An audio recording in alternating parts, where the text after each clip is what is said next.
Kecanduan video game ternyata tidak sepenuhnya adalah kesalahan kita. Video game zaman sekarang memang didesain untuk menjadi candu.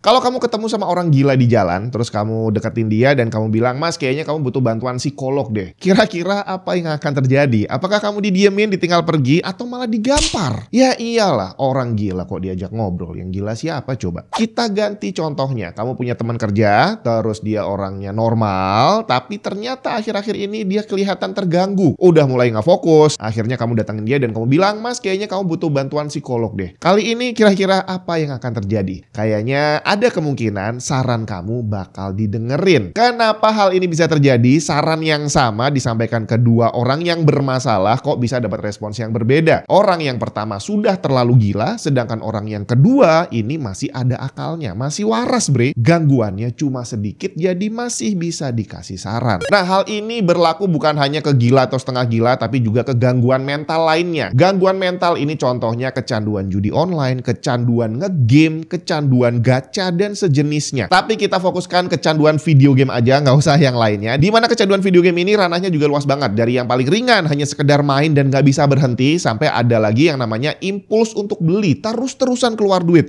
Keluar duit ini juga alasannya ada banyak banget. Ada yang pengen upgrade PC terus-terusan nggak bisa berhenti. Habis beli, dites, dapat FPS bagus, oke gue pengen nyobain yang lain, dan begitu seterusnya. Terus ada lagi pengennya pre-order game terus, nggak mau beli kalau terlambat. Ada lagi pengen ngegacha terus-terusan, pengen nge-loot box terus-terusan. Tapi ada juga kecanduannya untuk mengejar, meraih sesuatu seperti ngelengkapin trofi. Main game satu kali tamat udah nggak cukup lagi. Harus diulang puluhan kali biar semua trofinya bisa platinum bre. Nah, orang-orang yang menuju ke arah sana, kalau udah terlalu parah, udah nggak bisa diingetin bre. Bahkan tidak jarang butuh bantuan profesional. Anak-anak kecanduan game sampai harus masuk ke rumah sakit, ada banyak sekali. Tapi kalau belum parah, masih bisa lah diingetin dan dia akan koreksi diri, bisa menahan diri sendiri. Jadi kalau bahasa kerennya orang yang nggak mau nerima saran tadi adalah denial. Tapi kalau bahasa untuk video ini udah terlalu gila coy. Tapi tahukah kamu bahwa penyakit kecanduan video game ini sebenarnya sudah dikondisikan sama pembuat gamenya? Kok bisa salahnya pembuat game bang? Emang mereka ngapain? Kan mereka nggak maksa kita buat main dan nggak pernah maksa kita untuk beli. Iya, emang nggak mungkin dipaksa. Memangnya orang yang main judi online sampai kecanduan itu dipaksa, diancam dibunuh kalau nggak main. Bahkan kasus orang-orang tertipu, penggadaan uang, investasi bodong, mana ada yang dipaksa. Mereka suka rela beri ngasih uangnya. Jadi bahkan kasus penipuan sekalipun tidak ada yang memaksa korbannya. Jadi ceritanya penipuan ini adalah salah satu bentuk marketing. Marketing yang sama yang sering kita lihat di mana-mana, terutama video game. Target mereka adalah satu hal yang sama, sebuah loophole di dalam diri manusia yang dinamakan dopamin.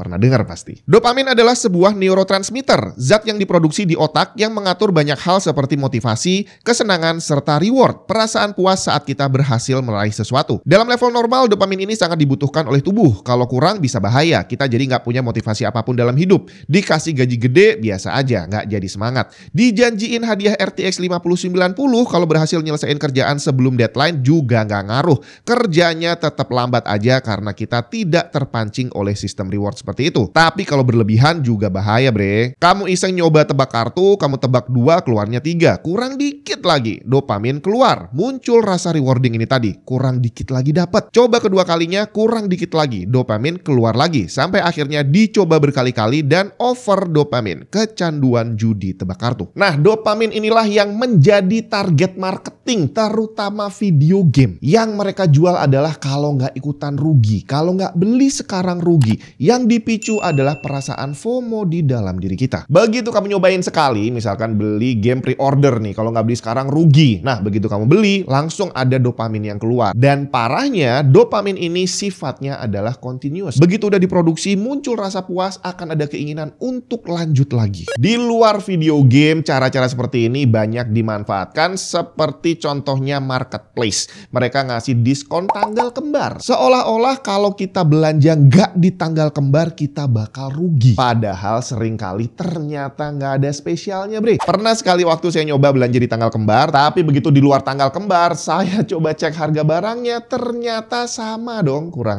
ajar emang ini. Dan yang lebih parahnya lagi, tanggal kembar ini setiap bulan ada. Jadi setiap bulan kita dipicu untuk FOMO. Harus belanja sekarang nih, akhirnya keluar duit banyak-banyak. Padahal bulan depan masih ada coy. Tapi banyak orang yang terjebak di sana. Kenapa? Karena tadi dopaminnya udah terproduksi terlalu banyak. Marketplace yang jualan video game ternyata juga sama aja. Steam contohnya awal-awal dulu ada weekend sale. Akhirnya kalau mau beli game nungguin weekend. Tapi ternyata besoknya muncul midweek sale. Berarti sepanjang minggu ada diskon terus. Epic Games juga sama. Beberapa bulan lalu mereka ngeluarin cashback gitu ya 20%. Ada batas waktunya. Ternyata begitu batas waktunya nyampe diperpanjang lagi sampai tahun depan. Nah video game ini juga sama seperti marketplace tadi. Promonya nggak habis-habis. Produksinya nggak habis-habis. Jadi dari awal mereka nawarin pre-order. Kalau nggak segera pre-order rugi. Tapi ternyata setelah itu mereka ngeluarin lagi DLC yang bonusnya di dalamnya itu lebih bagus dari bonus pre-order. Terus ada juga yang dijual dalam bentuk loot box, gacha yang jelas-jelas saat kamu beli nggak langsung dapat barangnya, random. Dan lebih gilanya lagi, banyak banget sistem-sistem ini yang dibuat berbatas waktu. Ada seasonnya. Bulan ini ada event keluarnya barang A, B, C, D, E. Kalau kamu nggak beli sekarang, nggak akan muncul lagi. Akhirnya kita terjebak. Kita beli bulan itu biar ada reward ini tadi. Kita merasa puas membeli barang yang rare. Ternyata bulan depannya muncul event baru lagi. Barangnya rare lagi yang berbeda. Dan begitu seterusnya sampai gamenya nggak laku lagi. Tapi tidak semua orang punya uang saat itu juga. Jadi walaupun digempur sama promosi habis-habisan gini ya, kalau nggak punya duit ya udah mau gimana lagi, nggak mungkin beli gitu kan. Nah pembuat video game nggak berhenti sampai di situ.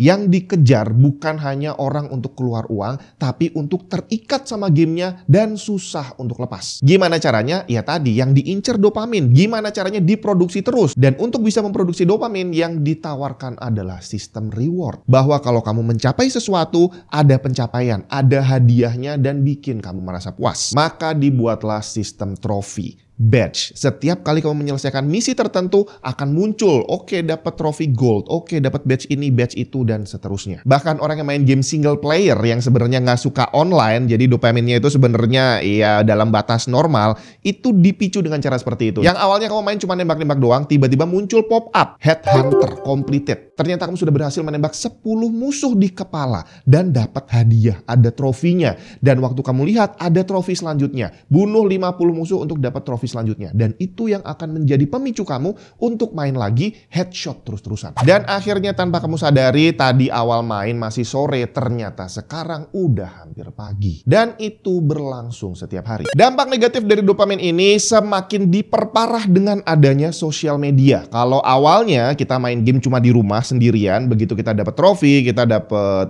beli skin gitu ya, pre-order, ada kepuasan tapi di dalam diri kita sendiri. Dengan adanya sosial media, kita bisa dapat kepuasan tambahan, ada reward berlebih. Begitu kamu pre-order sebuah game yang mahal, kamu posting di grup, akan ada banyak orang yang memuji. Dan setiap komen pujian ini akan memicu munculnya dopamin. Jadi saat kamu beli terproduksi satu, kamu posting, merasa puas dengan memposting, dapat satu lagi dopaminnya. Dan ternyata ada 20 komen yang bilang, wah hebat lu bang, duit lu banyak. Dan setiap satu komen ini, kamu memproduksi satu dopamin lagi. Dan akhirnya udah, nggak akan puas. Kamu akan minta lagi dan minta lagi untuk dapat pujian dari banyak orang. Dan kalau udah masuk sampai ranah ini, beli skin, ngegacha sampai keluar uang 10 juta, kamu nggak akan merasa rugi. Karena apa? Karena tadi ada banyak yang memuji. Dopamin yang keluar akan menutup semua logika yang ada di pikiran kamu. Sampai sini saya yakin ada yang nggak terima. Akan ada yang bilang, enggak abang, gua melakukan itu dengan sadar karena gua suka dan gua rela keluar uang sampai segitu banyaknya. Iya, memang benar. Kamu akan merasa sadar karena memang itu adalah kesadaran dan itu adalah sesuatu yang natural. Dan kalau sampai denial ini muncul, berarti mereka sudah berhasil.